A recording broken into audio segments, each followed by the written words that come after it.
आज आम ब्लाउज रु मेजरमेंट नहीं कि ब्लाउज कटिंग करवा पैडेड ब्लाउज अच्छी। जय जगन्नाथ फ्रेंड्स, केमती अच्छा आपण मैंने आई होप आपण मैंने बहुत भल थे सुस्थ थे भगवान कृपारू। आपण मानक ओडिशा स्टिचिंग ट्यूटोरियल बहुत बहुत स्वागत।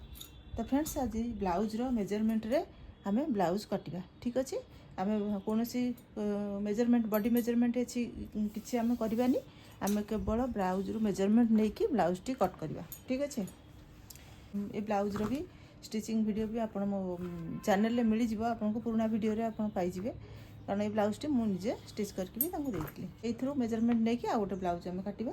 तो मेजरमेंट केमती नबा फास्ट आपड़ केमती नियंती मुझे कहीपरि कि मोर मेजरमेंट शैली टी अलग देखूँ एमती मेजरमेंट करूँ परफेक्टली एका थरके आपंकर ब्लाउज क्लाइंट की परफेक्ट फिटिंग आपन को दी थर आउ करने को पड़ोनी, अल्टर आसबनी आप पाखक 100% ठीक अच्छे। आप सीधा पटू एमती आप अंटाटा मेजरमेंट करने ठीक अच्छे। आपणकर वेस्टा अंटाटा मेजरमेंट करेंगे सीधा पटू आपणकर केते 41 हाफ ठीक अच्छे। यहाँ छाड़देवे जोटा आम हुक हाई अच्छी हुक आई घर अच्छी से छाड़देवे से पटीटा आ जहाँ रहा से पर्यंत ने। तो आमर अच्छी केते 41 हाफ ठीक अच्छे 41 हाफ। तो आम 41 हाफ ये लिखिदेली मु ठीक अच्छे।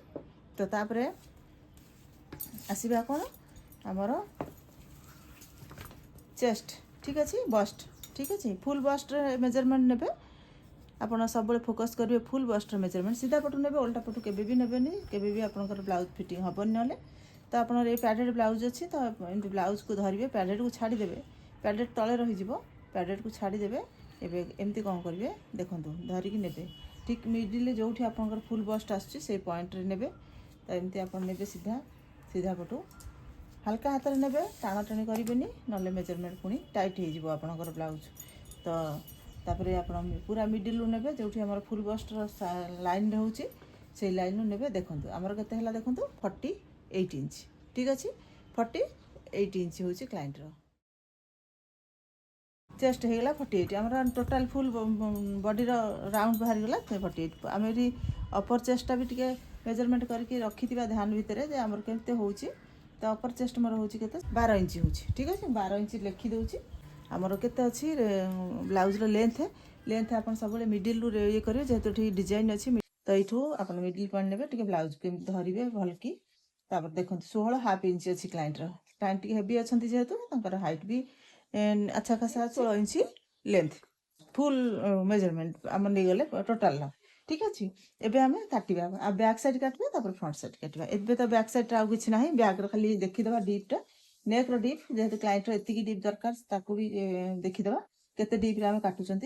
तो ये हूँ क्लाइंट बॉडी रे आपणकर हूँ के 6 इंच रु टिके कम अच्छी ठीक अच्छे 5.5 इंच धरतु 5.5 इंच है आमर नेक खोल 5.5 इंच रे।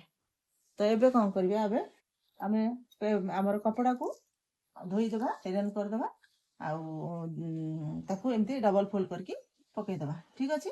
फोल्डिंग साइड रहा आमर निज पटू को ओपन साइड रहा बाहर पटू बास एति हूँ यार बेसिक आउ कि ना आपंकर आयरन करके ने निहाती गला। एबे आम कौन करवा गोटे सीधा लाइन टाणीदे कहीं कपड़ा धुआई जेहेतु बंका तेढ़ा थी निहाती। तो सीधा करदे।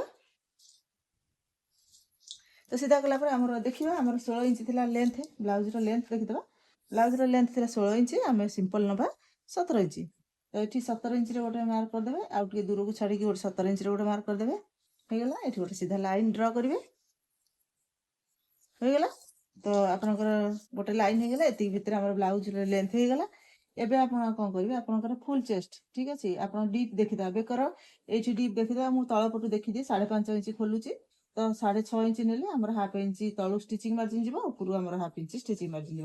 तो 6.5 इंच आम बेक ये क्लाइंट स्टेबुल रोल ये बेक। तो आपको गोटे गार देदेव ये हिसाब से आमर नेक रा। तो क्लाइंट जेहेतु 48 इंच अच्छी कौन आमर फुल बस्ट अच्छी 48 इंच। तो से हिसाब से आमर क्लाइंट कौन करेंगे आप शोल्डर शोल्डर तो नहीं ना शोल्डर हूँ आमर क्लाइंट देखीदे शोल्डर टा केते अच्छी। तो से हिसाब से आम शोल्डर टा नवा एक्चुअली डीप नेक रे शोल्डर बाहर करवा टिके डिफिकल्ट होता है बेसिकली बिगनर्स मानक टिके आइडिया एथिरे दरकार।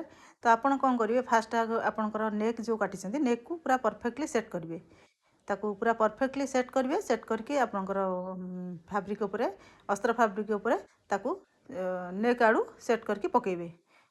देखो एमती सेट करेंगे सेट करके आपको पकेबे जमीक आप नेकटा प्रथम बाहर करेंगे। ठीक अच्छे आपंकर नेक्र ब्रडटा प्रथम बाहर करेंगे तापर आप ऑटोमेटिकली शोल्डर आपंकर बाहर जीव। तो नेक्र ब्रडटा खाली आम चेक करदे केमती अच्छी कौटी मैं जमी मोर ब्लाउजर मेजरमेंट अकॉर्डिंग मुझे सेट करुच्ची। तो सेट कर सारापर आपको आर परफेक्टली आम नेक्र चौड़ाटा बाहर करवा। आगे नेक चौड़ा बाहर कले शोल्डर आमर आपे आपे बाहर जीव। तो नेक्र चौड़ा देखो मोर ये बाहर जमी ब्लाउजर जी अच्छी से हिसाब से कि नेले ना आमर बेक गलिब। तो ये कौन करवा देखूँ तो स्टिच कर माने ये आसबे अध इंच स्टिच कर प्लस आपन जो टक्स देवे ये सैड्रे आम तले गोटे टक्स दिखती टक्स देले आपे आपे आप शोल्डर खोली जाए।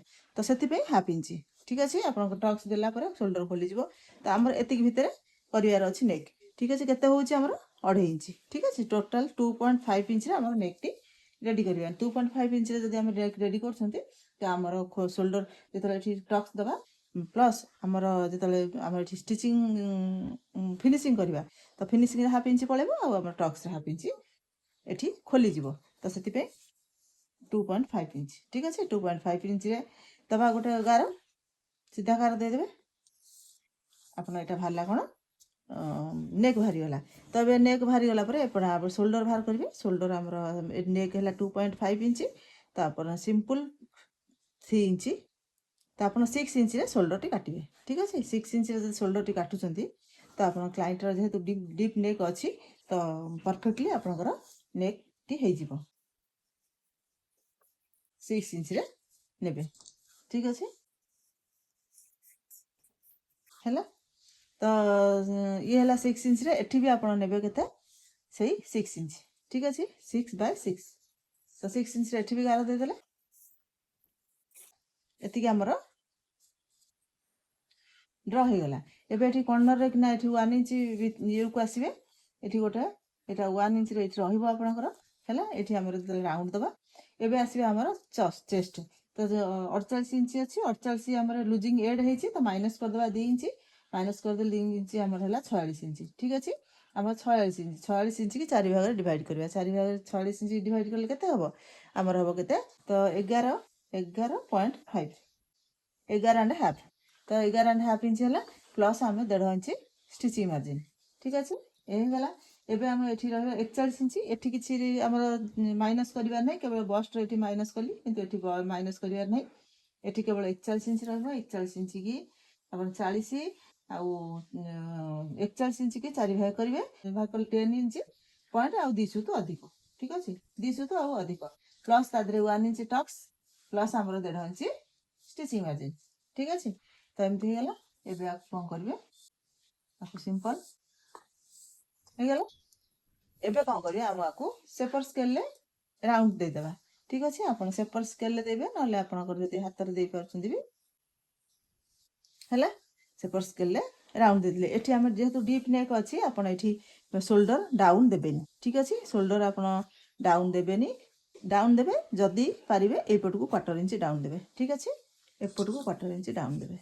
तो ये जो आप एपटू 1/4 इंच डाउन देवे ये आपंकर लंबाटा कमिज तो से कौन करेंगे ये 1/4 इंच एक्सट्रा पलि आसबे प्लस ये 1/4 इंच आप तलू पलि आसबे तो आपंकर डाउन हो गला। तो आमर लंबाटा ब्लाउज सामान रहा ठीक अच्छे आउ ब्लाउज घटबनी छोट हेनी आपड़ जदि यू दे था 1/4 इंच ये डाउन करते भी आपंकर 1/4 इंच कमी जाता दी सुतु गोटे सुतु निहाती कमी जाता तो से एठिकी डाउन देले जो बढ़ईदेवे तो बढ़ईदेले ये आमर जो स्टिचिंग हम आम से मेकअप हो आसवा अंटार जो टक्सटा अच्छे आम 1 इंच एक्सट्रा नहीं टक्सटा तो हाफ करदे एक्सट्रा मार्जिन छाड़ीदे स्टिचिंग मार्जिन की छाड़ी आउ जहाँ रहा हाफ करदे तो आपको हाफ कलापर ए कौन करेंगे गोटे लाइन टाणी देवे तो लाइन टा देदेला ये है आमर कौन टक्स लाइन तो ये आम 5.5 इंच रे गोटे पॉइंट देदेबा ये है आमर side tucks half half inch tucks देदेबा।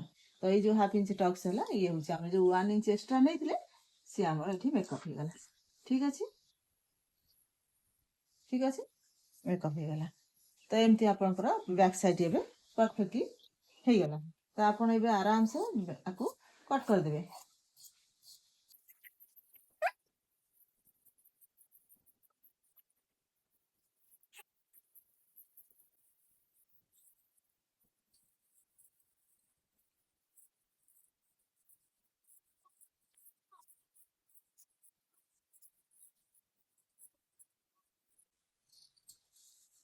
ठीक अच्छे आपनकर एबे बैक साइड आपनकर फुल कटिंग हो गला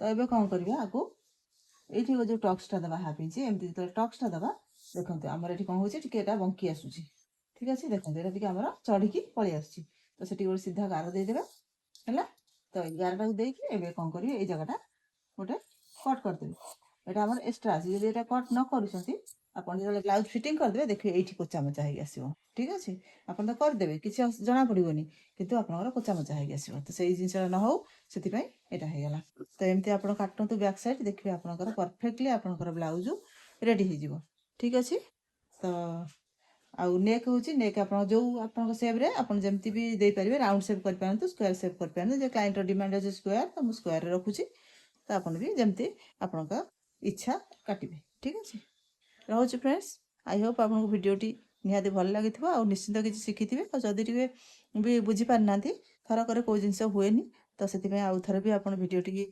देखि दियंतु देखिबे एकाथरे आपनकर हेइ जिवो तो थैंक यू जय जगन्नाथ जय जगन्नाथ जय जगन्नाथ।